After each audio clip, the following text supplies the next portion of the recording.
多謝主席。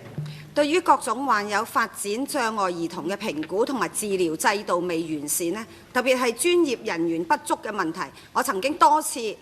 向政府反映，提出需要盡速去改善嘅。雖然最近設立咗兒童綜合評估中心，希望縮減評估嘅輪候時間，但係由於治療師不足，即使兒童喺完成評估之後，相關治療嘅輪候時間都未能夠縮短。換言之，病童都好難以得到適時適切嘅治療。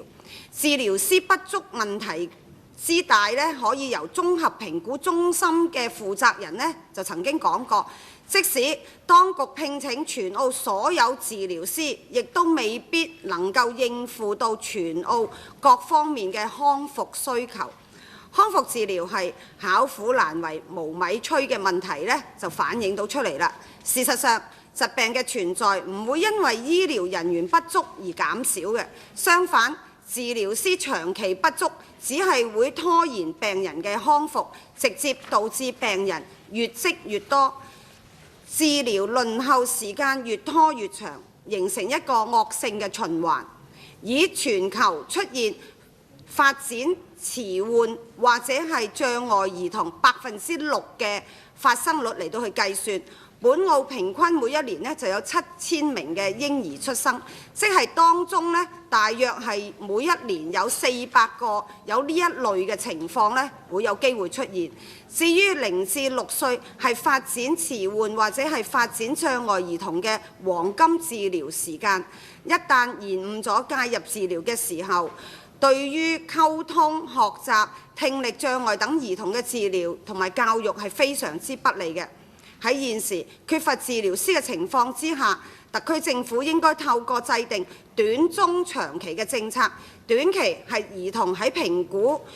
判咗證之後，必須要盡早接受適當嘅治療。如果澳門係應付唔到嘅，就應該透過同鄰近地方嘅區域合作呢個機制嚟到去解決，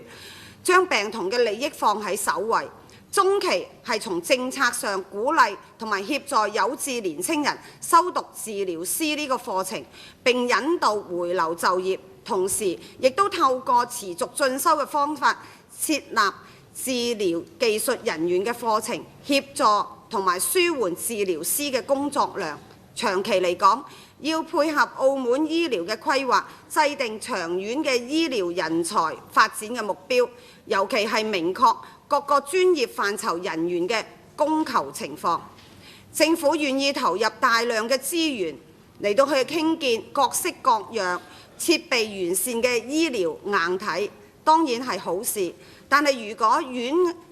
硬件未能夠同步平衡咁樣發展，即使將來澳門擁有世界一流嘅設備，但都只會係得物而無所用。故此，我喺呢度促請當局認真去面對各級醫療人員不足嘅問題，坐言起行，喺多角度、多範疇、多合作等各方面去解決呢個問題。多謝。